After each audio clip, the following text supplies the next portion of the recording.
Fala meu concurseiro, fala minha concurseira, bem-vindo aí para mais uma aula aqui comigo.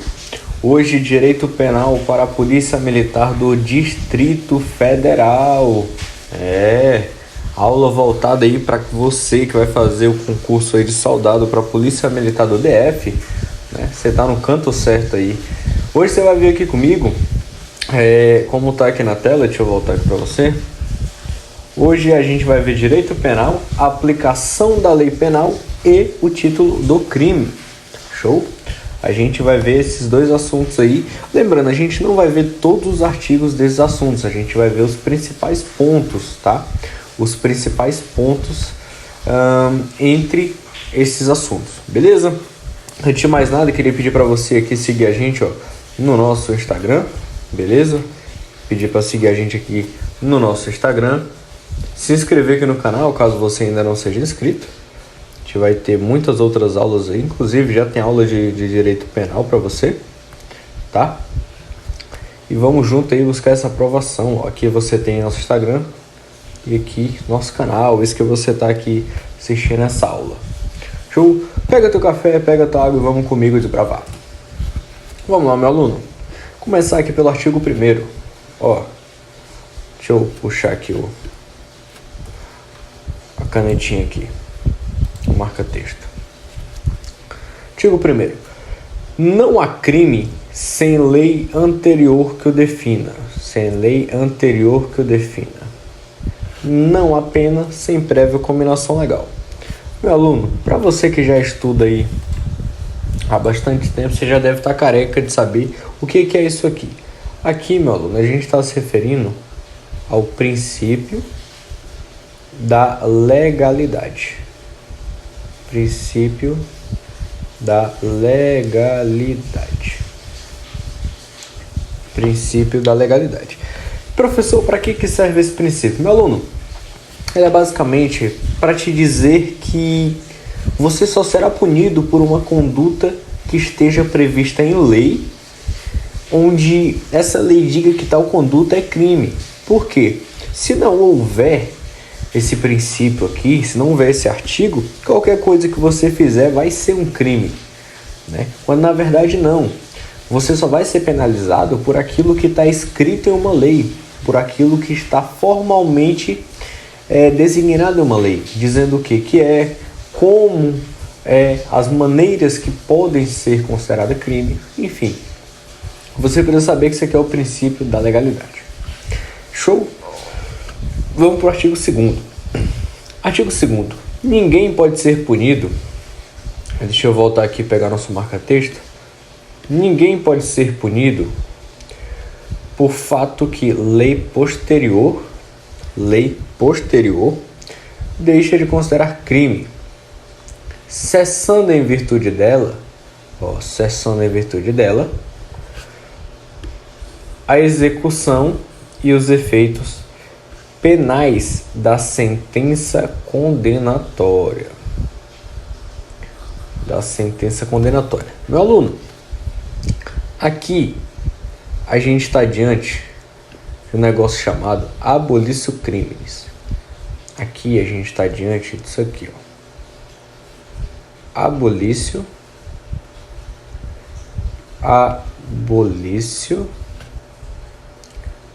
crimes. Esse C aqui é mais separado, beleza? Abolício crimes. Aqui, meu aluno, a gente está diante do abolício crimes, que é o quê? É uma lei posterior que vem para extinguir um tipo penal. Ela vem para extinguir um crime, algo que era considerado crime. Por exemplo, a gente tem um exemplo aí, meu aluno, no ano, salvo engano, de 2009, onde o adultério era crime. Você trair alguém era crime. Porém, a partir de 2009, veio uma lei posterior, né? Veio uma lei posterior e fez o quê? Extinguiu o tipo penal do adultério. Passando assim, o adultério não se configura mais crime. Quem pratica o adultério não é mais penalizado. E esse é um ótimo exemplo aqui do abolício crimes. Beleza? Um ótimo exemplo do abolício crimes. Porque veio uma lei posterior e fez o adultério deixar de ser crime. Aí a gente tem aqui cessando em virtude dela a execução e os efeitos penais da sentença condenatória. Meu aluno, você presta atenção aqui, ó. Deixa eu trocar aqui a cor para mostrar para você. Você presta atenção aqui, meu aluno, ó. Cessando, ou seja, acabando em virtude dela a execução e os efeitos penais da sentença condenatória. Eu peço para você ter atenção principalmente aqui, meu aluno, ó. Execução. Por quê? Muitas pessoas se confundem e acham que mesmo vindo a abolir crimes, a pessoa vai continuar pagando, quando na verdade não. Meu aluno, pensa comigo. Aqui tem uma linhazinha do tempo, certo? Aqui, tal conduta era crime, era o crime A. Daqui em diante, não é mais crime. Beleza? O cara cometeu esse crime enquanto ainda era crime. Ele cometeu essa conduta enquanto ela ainda era crime. Então ele está sendo punido por isso. Veio aqui abolício crimes, ó. Abolício crimes e extinguiu esse tipo penal. Por que o cara vai continuar pagando por algo que não é mais crime? Entende? Isso é uma coisa que muitas pessoas se confundem, porque na verdade elas pensam que vai continuar pagando. Porque pensa, pô, mas não era crime? Era, mas deixou de ser crime. Então, como que você vai pagar por algo que não é mais crime? Show? Tranquilo? Se você tiver qualquer dúvida, é só deixar aqui embaixo. Bora avançar comigo. Parágrafo único. A lei posterior, que de qualquer modo favorece o agente, aplica-se aos fatos anteriores. Ainda, ó, aí aqui eu vou pegar o marca-texto para você e uma cor diferente. Deixa eu trocar a cor dele aqui. Colocar aqui, ó. Aqui, ó. Ainda que decididos por sentença condenatória transitada em julgado. Pessoal, tá sendo tudo torto aí porque eu tô aprendendo a mexer nessa mesinha agora. Então, agora nessas primeiras aulas vai sair tudo torto. Mas ó, a lei posterior que de qualquer modo favorecer o agente aplica-se aos fatos anteriores, ou seja, aplica-se retroativamente, ainda que decididos por sentença condenatória transitada em julgado. Meu aluno, vamos lá. A gente sabe que a regra é o quê? A regra é a lei não retroagirá. Beleza? Essa é a regra. Lembrando, a regra é a lei não retroagirá. Só que a gente tem um salvo. Qual que é o salvo? Salvo para beneficiar o réu, certo? Então, em regra, qual que é a regra? A lei não retroage. Salvo para beneficiar o réu. Por exemplo, no seguinte exemplo, meu aluno, a gente tem aqui a linha do tempo novamente, certo? Um mesmo crime, porém aqui, ó, aqui esse crime previa uma pena aí de 6 a 10 anos. Daqui em diante, essa pena diminuiu, ela foi de 4 a 8 anos. Vamos colocar de 4 a 8 anos, certo? Você concorda comigo que aqui ela está mais benéfica, ela está mais tranquila? Sim. Então, meu aluno, essa aqui ela é uma lei posterior que ela favorece o agente, ó, como ela diz aqui. E ela aplica-se retroativamente. Como assim retroativamente? As pessoas que tiverem praticado esse tipo penal na vigência dessa pena aqui, elas vão ser beneficiadas com essa nova pena aqui, que dá um benefício, dá uma diminuição para eles. Entende? E a gente tem um ponto que é o seguinte: ainda que decidido por sentença condenatória transitada em julgado, ou seja, por mais que o cara já esteja preso, cumprindo a pena, ele vai ser beneficiado com essa diminuição aqui. Entendeu? Por que eu digo para você ter atenção? Porque muitas provas, elas tiram esse ainda que e colocam um salvo. Quando ela coloca um salvo, ela dá a entender que ela vai ser aplicada retroativamente, só não se o cara já estiver preso. É errado. Mesmo o cara preso, ela vai aplicar retroativamente. Show? Até aqui, tranquilo. Qualquer dúvida que você tiver aí, só deixar aqui embaixo pra gente. Beleza? Vamos lá. Artigo 3º. A lei excepcional ou temporária, embora decorrido o período de sua duração ou cessada as circunstâncias que a determinaram, aplica-se aos fatos praticados durante sua vigência. Vamos lá, professor, o que é isso? Primeiro a gente precisa entender o que é uma lei excepcional e o que é uma lei temporária. Qual que é a diferença delas duas? Vou ser bem breve com vocês, beleza? Vamos lá. Aqui, meu aluno, aqui a gente tem a lei temporária, beleza? Isso aqui é um T. Aqui a gente tem a lei temporária. A grande diferença, meu aluno, é o seguinte. Veja só, a lei temporária, ela vai ter já, quando ela iniciar, ela vai ter uma data prevista para início e uma data prevista para término. Ou seja, você já vai saber quando que ela vai começar e quando que ela vai terminar. Essa é a lei temporária. Agora, a lei excepcional, meu aluno, a lei excepcional, ela só vai ter uma data para início, tá? A lei temporária só vai ter uma lei excepcional, desculpe, ela só vai ter uma data para início. Porém, ela não vai ter uma data para término. Quando que ela vai terminar, professor? Ela só vai terminar quando as circunstâncias que fizeram ela existir acabarem. Por exemplo, em tempo de guerra, quando se cria uma lei nova, essa lei ela é uma lei excepcional, porque ninguém sabe quando que a guerra vai acabar. Então, essa lei ela vai ficar em vigência desde que a circunstância que gerou ela começou até o fim dessa circunstância, que ninguém sabe quando é. Beleza? Então, recapitulando. Lei temporária tem data para início e data para término. Lei excepcional só tem data para início. Beleza? E é o seguinte. Aqui, quando ele fala... embora decorrido o período de sua duração ou cessada as circunstâncias que a determinaram, aplica-se aos fatos praticados durante sua vigência. É basicamente o seguinte, meu aluno. Na lei temporária e na lei excepcional vai ser criado um tipo penal novo, certo? Que vai ser aplicado aí durante um tempo, que é o tempo que essas leis foram ficarem em vigência. Quem praticar esses tipos penais na vigência dessa lei, ou seja, nesse período aqui de início e de término, ou nesse período de início até o período do término, quem praticar esse tipo penal vai ser penalizado. Agora, a partir do momento que essa lei é extinta em diante, não vai mais ser penalizado. Porém, quem praticou durante a vigência dessas leis vai ser penalizado, embora elas já tenham sido extintas. Beleza? Terminamos aqui. De boa, vamos avançar. Vamos para o artigo 4º agora. Artigo 4º. Artigo 4º, meu aluno, ele fala pra gente sobre o tempo do crime, tá? Então, vamos lá. Considera-se praticado o crime... Aí deixa eu pegar aqui, ó. Considera-se praticado o crime no momento da ação ou omissão, ainda que outro seja um momento do resultado. Vamos lá interpretar com muita calma aqui, meu aluno. Vamos, só lendo a gente consegue desbravar aqui. O que ele diz pra gente?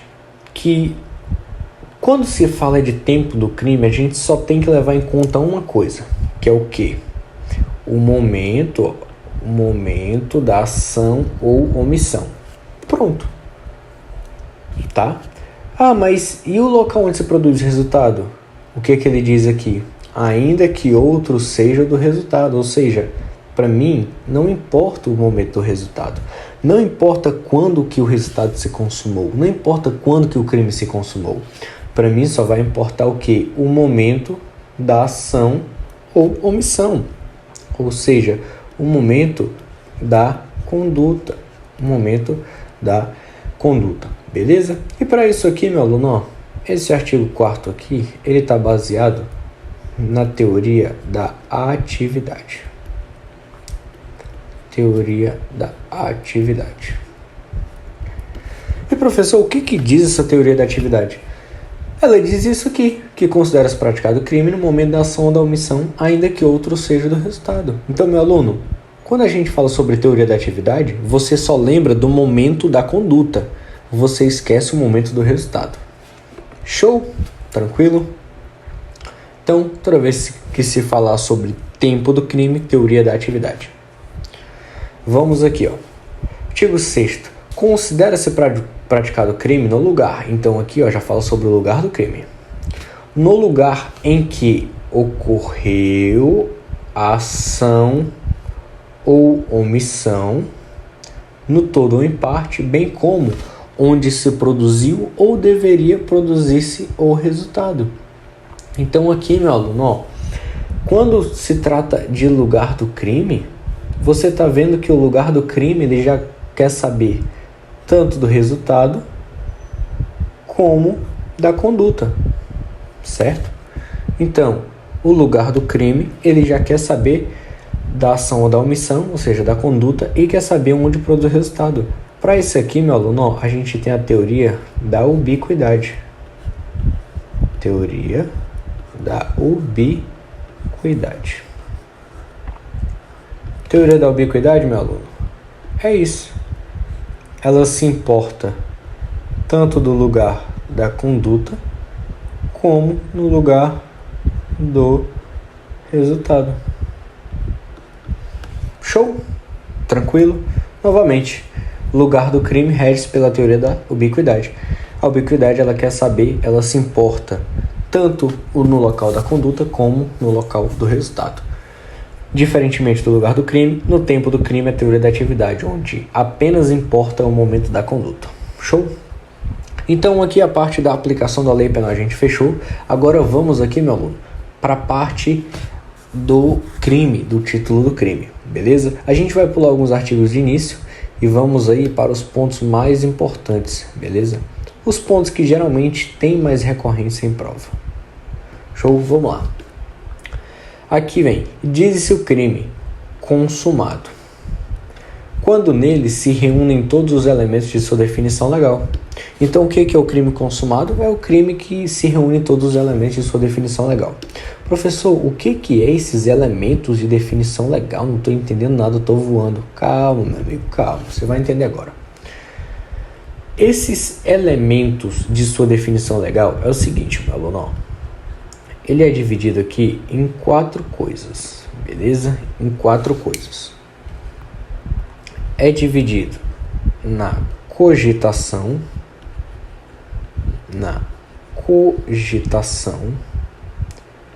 é dividido na preparação, é dividido na execução e é dividido na consumação.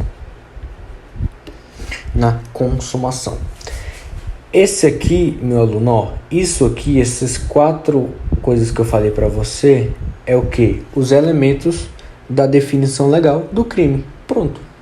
Show? E o que é cada um? Vamos em exemplos práticos. A cogitação, meu aluno, é quando aquela pessoa ela cogita praticar o crime, quando ela pensa em praticar o crime, certo? Preparação é quando, depois que ela imaginou praticar o crime, ela vai se preparar para praticar o crime, ela vai adquirir o armamento, ela vai pensar as melhores estratégias para entrar no lugar, para roubar ou para furtar. É isso. Execução é a parte que a pessoa parte para ação, ela vai meter a fita. E a consumação é depois que ela já consegue praticar o crime e ela vai embora. Aí o crime já se consumou. Beleza? Então esses são os elementos legais do crime consumado. Anota aí. Vamos aqui. Diz-se o crime tentado. Tentado quando iniciada a execução. Tentado quando iniciada a execução, o crime não se consuma. O crime não se consuma. Calma aí. Não se consuma. Tá difícil aqui, hein? Não se consuma por circunstâncias alheias à vontade da gente. Ó, meu aluno, circunstâncias alheias. Resumindo para você, é tentado quando o cara inicia a execução, quando ele começa a praticar o crime, porém ele tem que parar porque algo fez com que ele parasse. Beleza? Algo motivou a parada dele, a desistência dele, certo? Seja uma viatura que chegou, seja alguém que botou para cima dele, é basicamente isso. Parágrafo único. Salvo disposição em contrário, pune-se a tentativa com a pena correspondente ao crime consumado, diminuída de 1 a 2/3. Então, meu aluno, a pena da tentativa é o quê? É a do crime consumado, diminuída de 1 a 2/3.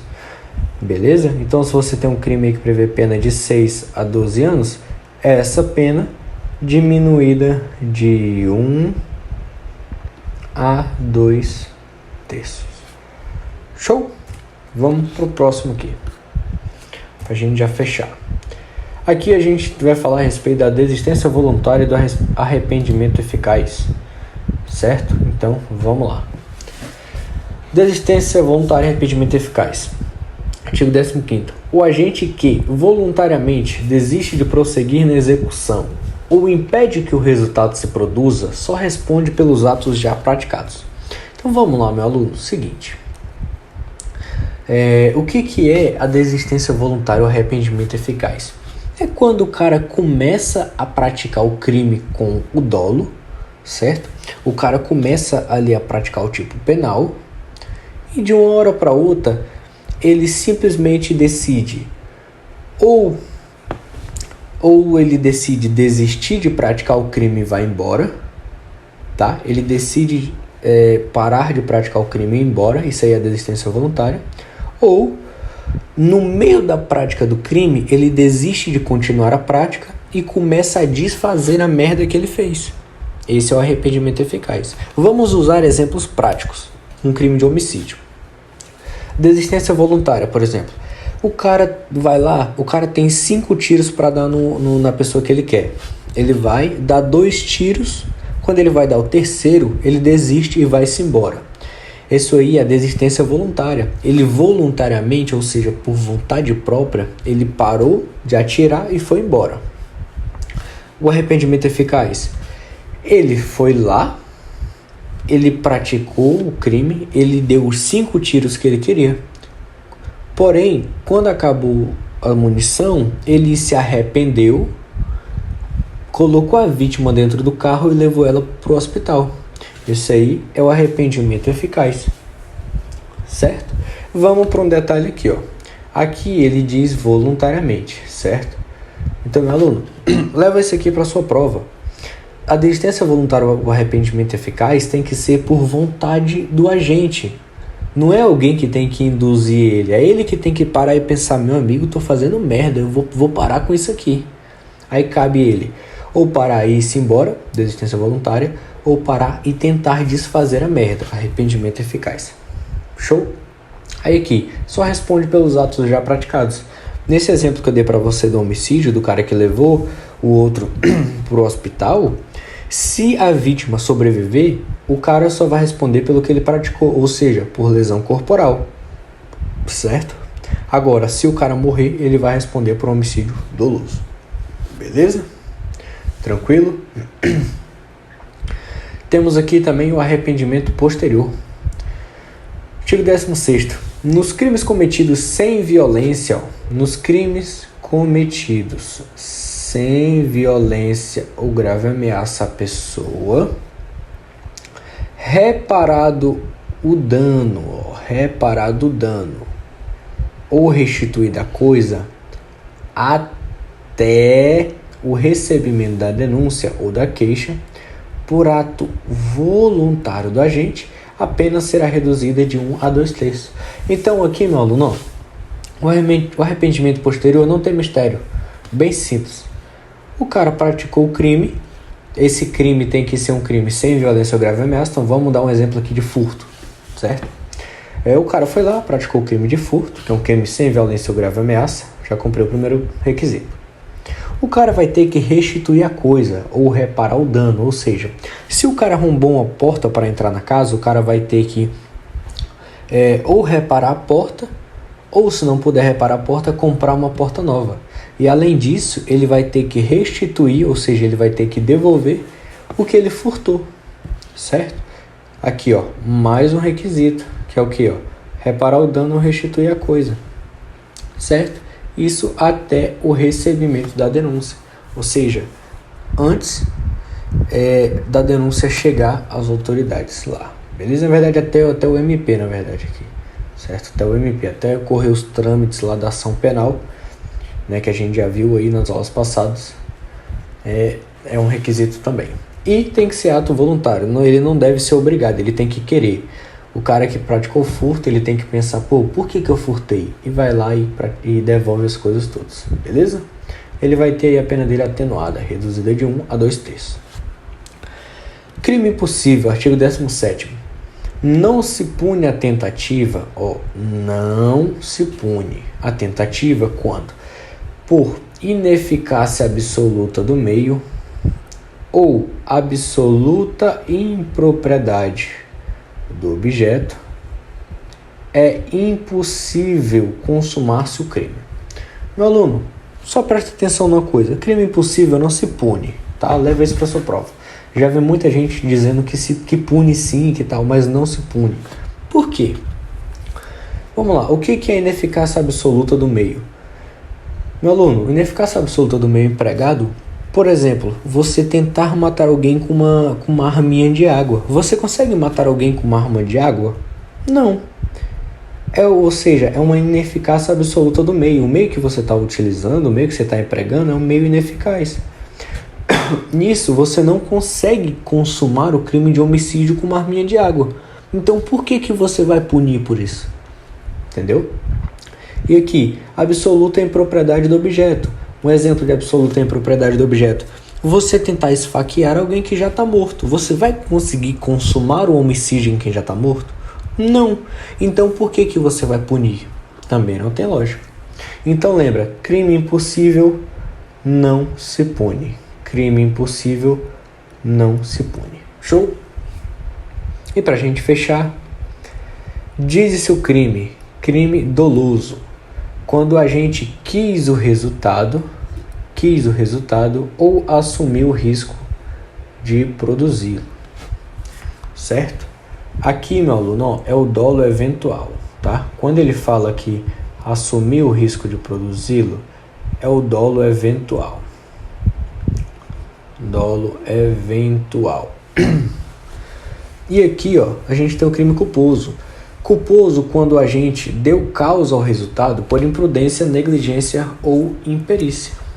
Beleza? No crime culposo, a gente tem a culpa consciente, tá? Culpa consciente. Você pode pegar aqui uma grande dúvida entre dolo eventual e culpa consciente. Porém, você lembra o seguinte. Dolo eventual, o cara liga o foda-se. O cara assume o risco de produzir o crime. Por exemplo, um cara que tá bêbado e vai dirigir um carro. Ele ligou foda-se. Ele assumiu o risco de produzir algum acidente, certo? Na culpa consciente, o cara acha que pelas habilidades dele o crime não vai se consumar. E se consumar o crime, fodeu. Beleza? Fodeu. E aí, a gente fechou nossa aula de hoje.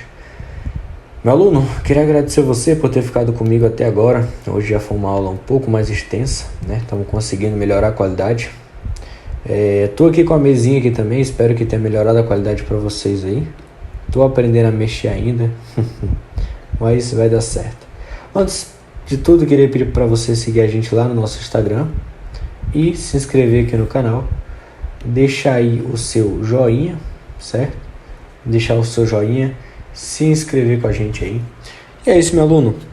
Fica com Deus. Muito obrigado por ter ficado aqui com a gente até agora. Compartilhe a aula, deixa o seu joinha, se inscreve no canal, deixa o comentário. É isso aí. Fica com Deus, até a próxima. Valeu!